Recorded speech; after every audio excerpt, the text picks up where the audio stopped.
नमस्कार, class in click में आपका स्वागत है। हम पढ़ रहे थे संपत्ति अंतरण अधिनियम 1882। अगर इसके पहले की वीडियोस आपने नहीं देखा है, जिसमें हमने जल संरक्षण अधिनियम और पर्यावरण संरक्षण अधिनियम, इसके साथ ही छत्तीसगढ़ के प्राचीन इतिहास का एक सेपरेट कोर्स कंप्लीट कर लिया है, तो आपसे अनुरोध है कि आप उसे जाकर पहले देख लीजिए, उसके बाद इस अधिनियम को कंटिन्यू कीजिए। तब तक यह अधिनियम कंप्लीट हो जाएगा जब तक आप उन वीडियोस को कंप्लीट करेंगे। वीडियोस को कंप्लीट करने से मेरा मतलब सिर्फ वीडियोस को देखकर ख़त्म कर देना नहीं है। जो नोट्स आपको दिए गए हैं उन नोट्स को आप अच्छे से पढ़िए, उनको याद कीजिए और उनको रिवीजन पर लेके आइए, तब जाकर ये क्लास आपके लिए यूज़फुल होगी। चलिए सीधे आते हैं हम आज के टॉपिक पर, संपत्ति अंतरण अधिनियम 1882। इसके पहले की जो वीडियोज़ है, जो इंट्रोडक्टरी क्लास हुई थी इस अधिनियम से संबंधित, अगर आपने उसे देखा है नहीं देखा है कोई बात नहीं, आप इस कक्षा से चालू कर सकते हैं। इसको मैंने नाम भी पहली क्लास पार्ट 1 दिया है, ताकि जो सीक्वेंस है वो बनाने में कोई कन्फ्यूज़न ना हो। ठीक है। इस संपत्ति अंतरण अधिनियम में 137 धाराएं हैं। यह अधिनियम अपने आप में बहुत बड़ा है, जिस वजह से इसको ख़त्म कर पाना एक चुनौतीपूर्ण कार्य होता है। पिछली बार के एग्ज़ाम में मैंने पिछली वीडियो में आपको दिखाया था कि 2 प्रश्न बने थे जो बहुत ही सीधे प्रश्न थे, बिल्कुल भी घुमा फिरा कर नहीं पूछा गया था। हालांकि इस बार डीप प्रश्न पूछे जा सकते हैं, जिसको देखते हुए मैंने उन बातों को शामिल किया है जो कूट प्रश्न के आधार पर इम्पॉर्टेंट हो सकती हैं। ठीक है। इसके MCQ प्रैक्टिस सेट आप में से कईयों का सवाल था कि किस तरीके से प्राप्त होंगे, तो उनकी जो वीडियोज़ हैं वो अधिनियम के समाप्त होने के बाद डलेंगी। उसका जो PDF फॉर्मेट है वो भी आपको दे दिया जाएगा। अगर आप चाहेंगे तो उसके लिए आपको उस नंबर पर मैसेज करना होगा जो इस क्लास के बाद में दिया जाएगा आपको, या फिर जो नंबर सर्कुलेट हो रहा है। मेरी तरफ से पहले भी नंबर दिए जा चुके हैं, ऑलमोस्ट हर वीडियो में वो नंबर प्रोवाइड करता हूँ। अगर आप उसमें मैसेज करेंगे तो आपको सारी PDF जो भी इस वीडियो से रिलेटेड होती हैं आपको दे दी जाएंगी। उद्देशिका के बारे में हम बात कर चुके थे कि जो संपत्ति का अंतरण होता है, अंतरण का मतलब है कि ट्रांसफ़र करना, एक नाम से दूसरे नाम पर दिया जाना या किसी दूसरे के नाम पर किया जाना, वह अंतरण से आता है। उस सभी से संबंधित जितने भी नियम कानून बनाए जा सकते हैं वो सभी इस अधिनियम के अंतर्गत शामिल किए गए हैं। यह जो अधिनियम है ये 1 जुलाई 1882 से प्रारंभ हुआ है। ठीक है। इसके संक्षिप्त नाम को हमने देख लिया, संपत्ति अंतरण अधिनियम 1882। इसमें कुल 8 अध्याय हैं, जिसमें जो पहला अध्याय है प्रारंभिक होता है, जिसमें 1 से लेकर 4 धाराएं तक शामिल हैं। अध्याय 2 पक्षकारों के द्वारा संपत्ति अंतरण के विषय में, धारा 5 से धारा 53 तक की बात है। देखिए, पिछले वीडियो में मैंने धारा की जगह अध्याय बोल दिया था, तो उस चीज़ के लिए मैं आपसे आशा करता हूं कि आप इन छोटी गलतियों को नज़रअंदाज करते होंगे, क्योंकि कई बार हमारा दिमाग इतना थका हुआ रहता है कि क्या बोल रहे हैं उन पे नियंत्रण नहीं हो पाता, फ्लो में चीज़ें बाहर निकल जाती हैं। तो उस चीज़ के लिए मैं क्षमा प्रार्थी हूँ आपसे, लेकिन जो चीज़ लिखी हुई है आप उस चीज़ पे फोकस कीजिए। अगर कुछ वर्ड्स मुझसे ऊपर नीचे हो जाते हैं तो उनको नज़रअंदाज कीजिएगा। अध्याय 3 स्थावर संपत्ति के विक्रयों के विषय में है, जिसमें धारा 54 से धारा 57 तक वर्णन है। अध्याय 4 स्थावर संपत्ति के बंधकों और भारों के विषय में है, जिसमें धारा 58 से धारा 104 तक। अध्याय 5 स्थावर संपत्ति के पट्टों के विषय में है, 105 से 117। इसके साथ ही अध्याय 6 विनियमों के विषय में है, धारा 118 से धारा 121। अध्याय 7 दान के विषय में है, जिन संपत्तियों का दान किया जाता है उनके बारे में वर्णन या उनके बारे में जो नियम कानून है वो अध्याय 7 में मिलता है।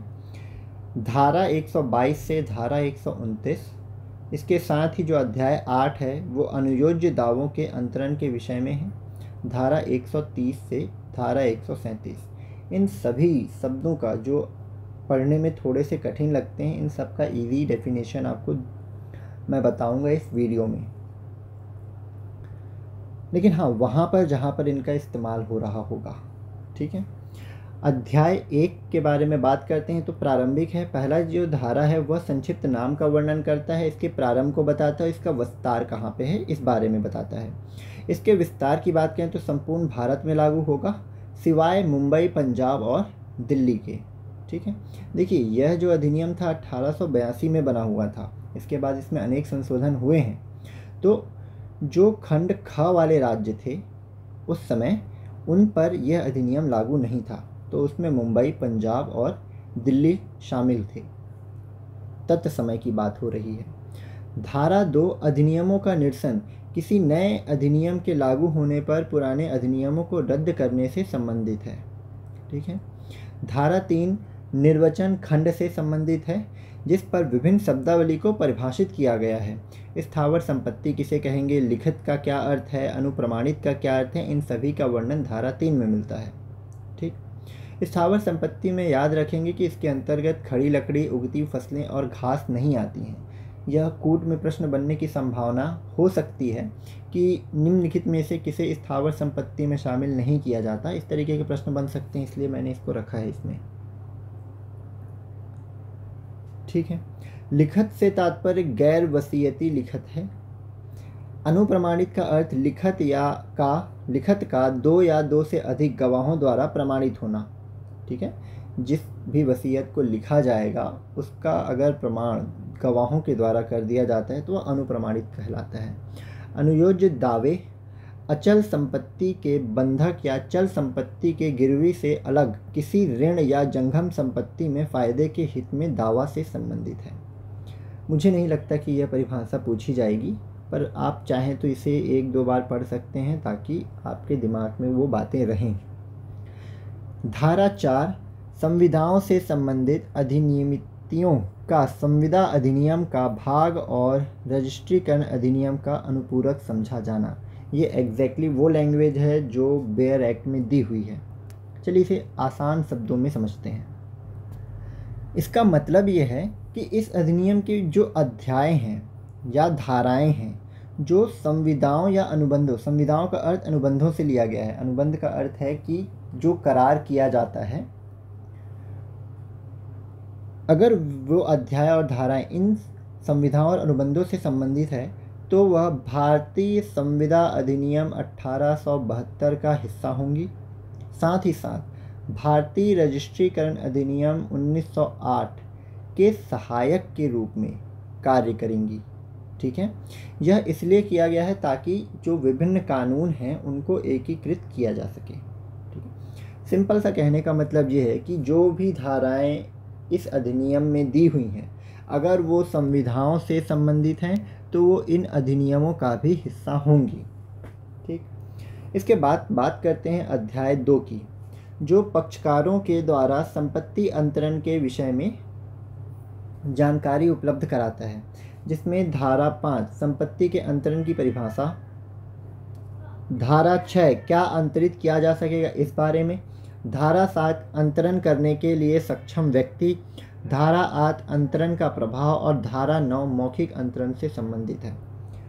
देखिए इसी प्रकार के प्रश्न पूछे जा सकते हैं कि अंतरण का प्रभाव या मौखिक अंतरण किस धारा में वर्णित है, तो धारा 9, धारा 10 इस तरीके के ऑप्शंस होंगे आपके पास, आप एक टिक लगा सकते हैं। धारा 10 अन्य संक्रामक अवरुद्ध करने वाली शर्तें, संक्रामक नहीं संक्रामण है ये, अन्य संक्रामण अवरुद्ध करने वाली शर्तों से संबंधित है, जिसके अंतर्गत संपत्ति के अंतरण पर यदि कोई ऐसी शर्त लगाई जाती है जो संपत्ति के मालिक को उसे फिर से बेचने, दान करने या किसी अन्य तरीके से अंतरित करने से पूरी तरह रोकती है, तो वह शर्त अवैध या फिर शून्य होगी। इसका अर्थ यह है कि अगर कोई व्यक्ति ए है, उसे किसी बिल्डिंग का मालिक बनाया जाता है और ऐसी शर्त आरोपित की जाती है कि वो अपनी मर्जी से पुनः इसे बेच नहीं सकता, इसका उपयोग नहीं कर सकता, तो जो वो शर्तें होंगी वो अवैध होगी। ठीक। धारा 11 शिष्ट हित के विरुद्ध निर्बंधन से संबंधित है। इसका सिंपल सा मतलब इन्हीं शर्त से संबंधित है कि अगर किसी व्यक्ति को पूर्ण स्वामित्व प्रदान किया जाता है तो उसके स्वामित्व को कम करने वाली कोई भी शर्त अमान्य होगी। इसका वर्णन धारा 11 में मिलता है। धारा 12 दिवाले या प्रयतित अन्य संक्रामक पर हितों को पर्यवसेय बनाने वाली शर्तों से संबंधित है। क्षमा कीजिएगा, मैं वो फिर से बोल देता हूँ। धारा 12 दिवाले या दिवाले का अर्थ दिवालिया से ही है, या प्रयतित अन्य संक्रामण पर हितों को पर्यवसेय बनाने वाली शर्तों से संबंधित है। अगर आसान शब्दों में मैं इसे समझाऊं तो इसका मतलब यह है कि अगर किसी व्यक्ति को किसी संपत्ति पर कोई हित दिया गया है, हित का अर्थ है कि कोई एसेट उसके नाम पर किए गए हैं जिसका लाभ वो प्राप्त कर सकता है, तो दिवालिया होने पर वह उस संपत्ति को अगर बेचने का प्रयास करता है या उस संपत्ति के धन से अपने दिवालियापन को दूर करने का प्रयास करता है तो उसका जो अंतरण है वो समाप्त माना जाएगा। ठीक है, उदाहरण के रूप में अगर समझाऊं तो कोई एक व्यक्ति है जो किसी कंपनी के शेयर्स का हकदार है, ठीक, या इस कंपनी में इसके हित शामिल हैं। अगर यह दिवालिया हो जाता है, अब ये इस दिवालियापन के कारण इस कंपनी को बेचना चाहता है, तो इस व्यक्ति को जो हित प्रदान किए गए हैं या जो अंतरण दिए गए हैं वो समाप्त हो जाएंगे। ठीक। धारा 13 अजात व्यक्ति के फायदे के लिए अंतरण से संबंधित है। ठीक, इसका अर्थ यह है कि अगर कोई व्यक्ति जो अब तक पैदा नहीं हुआ है उसे किसी संपत्ति का हकदार बनाया जा रहा है, तो वह जो संपत्ति है वह पहले से किसी जीवित व्यक्ति के हित में या पूर्ण संरक्षण में होनी चाहिए। नहीं समझ में आया? फिर से बताता हूँ। कोई व्यक्ति है जो अब तक पैदा नहीं हुआ है, सपोज़ कीजिए कि बी कोई दादाजी है किसी व्यक्ति का, और वह चाहता है कि उसकी संपत्ति उसके पोते को मिले जो अब तक पैदा नहीं हुआ है। पोते या पोती को हम ले सकते हैं, या तो पोते या फिर पोती को मिले जो अब तक पैदा नहीं हुआ है, और वह उसको अपनी संपत्ति का मालिकाना हक प्रदान करना चाहता है। तो ये जो संपत्ति ये इसके मालिकाना हक में होनी चाहिए। समझ रहे हैं कि अगर मेरे दादाजी मेरे पैदा होने के पहले मुझे अपने घर का वारिस बनाना चाहते हैं, हिस्सेदार बनाना चाहते हैं, तो वो घर उन दादाजी के नाम पे होना चाहिए। ऐसा नहीं हो सकता कि उस व्यक्ति को किसी ऐसे संपत्ति का वारिस बना दिया गया है जो संपत्ति किसी और के नाम पर है। समझ रहे हैं क्या कहना चाह रहा हूँ? ठीक। हाँ, अगर आपको कोई चीज़ डाउट होती है ना किसी भी वीडियो से रिलेटेड, तो आप स्वतंत्र हैं मुझे मैसेज करने के लिए, या तो व्हाट्सएप पे या तो टेलीग्राम पे। कोई पाबंदी नहीं है, कोई समय सीमा नहीं है, किस समय पर करते हैं, जब भी मुझे टाइम मिलेगा। जब भी मतलब मैं 1 घंटे 2 घंटे में, या फिर तुरंत भी, अगर फ़ोन मेरे हाथ में होता है तो मैं तुरंत रिप्लाई कर देता हूँ, आपको उसका आंसर दे दिया जाएगा। ठीक है। अगर आप यह भी बोलते हैं कि सर मुझे ये टॉपिक पर्टिकुलर समझ में नहीं आया है, तो अगली वीडियो में मैं उस टॉपिक को फिर से एक्सप्लेन कर दूँगा किसी एक इंसान के लिए भी। ठीक है, तो इन सब चीज़ों के लिए आप निश्चिंत रहिए। धारा 14 के बारे में बात करें तो शाश्वतता के विरुद्ध नियम। इसके शब्द इतने क्लिष्ट हैं ना कि जिनका मतलब खोजने में बहुत ज़्यादा समय चला जाता है। अब मैं क्या मतलब निकालूं इसका? ठीक है, चलिए। तो इसका अर्थ यह है, संपत्ति का जो हस्तांतरण है किसी व्यक्ति के जीवन काल में ही होगा, उसकी मृत्यु के उपरांत नहीं होगा। ठीक है, सिंपल सा है कि अगर कोई व्यक्ति जिसकी मृत्यु हो चुकी है उसके नाम पर किसी प्रॉपर्टी को या उसके नाम पर किसी प्रॉपर्टी का लेन देन नहीं किया जाएगा। धारा 14 इस बात को बताता है। 14, 15, 16 जो है ना वो निर्बंधन की शर्तें हैं जो मना करती हैं कि किन किन चीज़ों पर हम संपत्ति का हस्तांतरण नहीं कर सकते। धारा 15 उस वर्ग को अंतरण जिसमें कुछ व्यक्ति धारा 13 और 14 के अंतर्गत आते हैं हस्तांतरित करने से संबंधित है। धारा 16 अंतरण का किसी पूर्विक हित की निष्फलता पर प्रभावी होना से संबंधित है। इसे भी आसान अगर शब्दों में समझाऊं तो यदि किसी व्यक्ति का स्वामित्व या उपयोग किसी व्यक्ति को पहले दिया गया था और वह अधिकार समाप्त हो जाता है तो उस पर निर्भर रहने वाला व्यक्ति, उसका भी अधिकार शून्य हो जाएगा।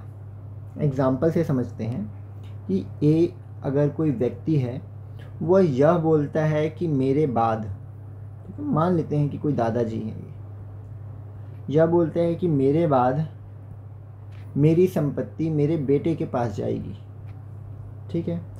लेकिन यह संपत्ति इस बेटे को मिलने के पहले ही दादाजी ने अपनी संपत्ति गंवा दी, किसी तरीके से वह संपत्ति चली गई उनके पास से।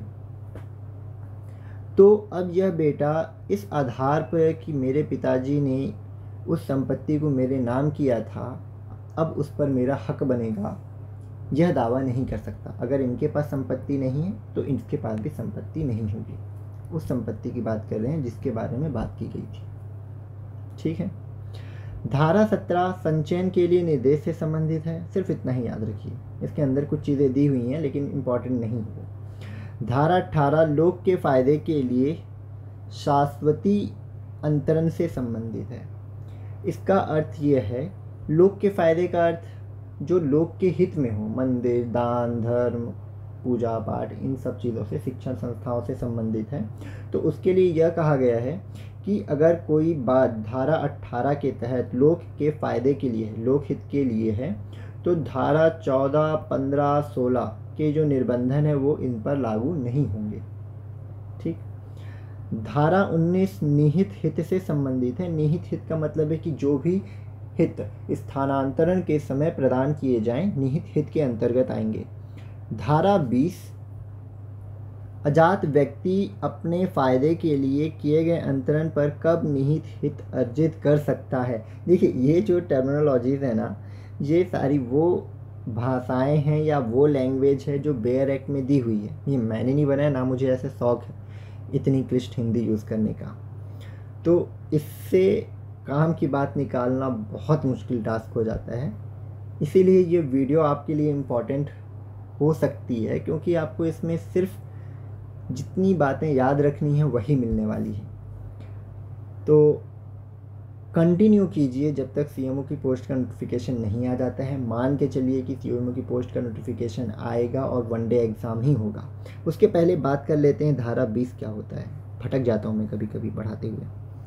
इसमें ये कहा गया है कि अगर मान लीजिए कोई व्यक्ति है और वो पैदा नहीं हुआ है, तो उसको उसकी संपत्ति कब मिलेगी, है ना। जैसे हमने एग्जांपल लिया था कि कोई एक व्यक्ति, कोई एक दादाजी हैं और वो चाहते हैं कि उनकी संपत्ति उनके बेटे पोते को मिले जो अभी तक पैदा नहीं हुआ है, तो वह संपत्ति कब उनके पोते को मिल सकती है, इस बारे में बात करता है धारा 20।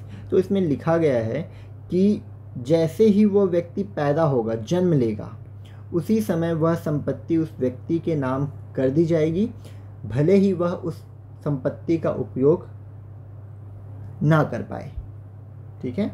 इसका वर्णन मिलता है धारा 20 में। आज के लिए हम इतना ही पढ़ेंगे। कल से वीडियो को कम से कम आधा घंटा रखने का प्रयास करूँगा। एक्चुअल में मुझे आइडिया नहीं था कि कितना समय लगेगा इस वीडियो को ख़त्म करने में। चलिए कुछ बातें आपसे कर लेता हूँ कि आपको किस तरीके से पढ़ना चाहिए। जितनी वीडियोस हो गई हैं वो आप देख लीजिए।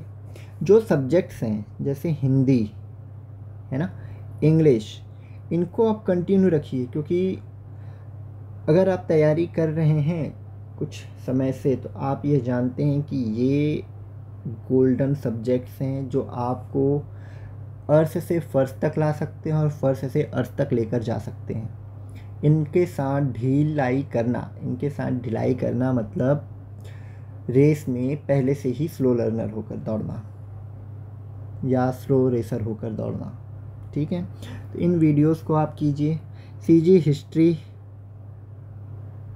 ये मैंने कर दिया था, एंसेंट वाला प्राचीन इतिहास मैंने कर दिया था, जिसमें मुझे अच्छा रिस्पांस तो नहीं मिला, तो इसलिए मुझे यह डाउट है कि मैं उस सीरीज़ को कंटिन्यू करूं या नहीं करूं, जिसका जवाब आप लोगों से चाहिए।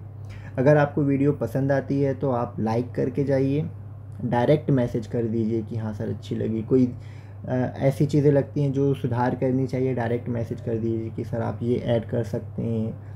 वॉइस क्लियर आती है कि नहीं आती है मुझे आइडिया नहीं है, मैं रिकॉर्ड कर रहा हूँ तो मुझे सुनाई नहीं देता कि क्या चल रहा है उस रिकॉर्डिंग में। एडिटिंग मुझे आती नहीं है तो मैं प्रयास करता हूँ कि उन चीज़ों को कंसाइज करने की कोशिश करूँ, लेकिन मैं बहुत बड़ा एडिटर नहीं हूँ, इतना समय भी नहीं है मेरे पास। तो थोड़ी सी तकलीफ़ आपको इस चीज़ के लिए मैं देना चाहता हूँ कि अगर कुछ चीज़ें ऊपर नीचे हो जाती हैं तो आप उन चीज़ों को एडजस्ट करके चलेंगे। नोट्स आपको मिल जाएंगे, इस चीज़ के लिए आप निश्चिंत रहिए। नंबर मैं आपको प्रोवाइड कर देता हूँ, आप उस पर कॉन्टेक्ट कीजिए। बिल्कुल भी शर्माने की ज़रूरत नहीं है, किसी भी समय रात को, आधी रात को आप मैसेज करेंगे तो जब भी मैं मैसेज देखूंगा आपको प्रोवाइड कर दिया जाएगा। 9238327234 यह हमारा ऑफिशियल नंबर है। इस पर कॉल नहीं करेंगे आप, सिर्फ व्हाट्सएप कर सकते हैं। वो भी गलत लिख रहा हूँ मैं।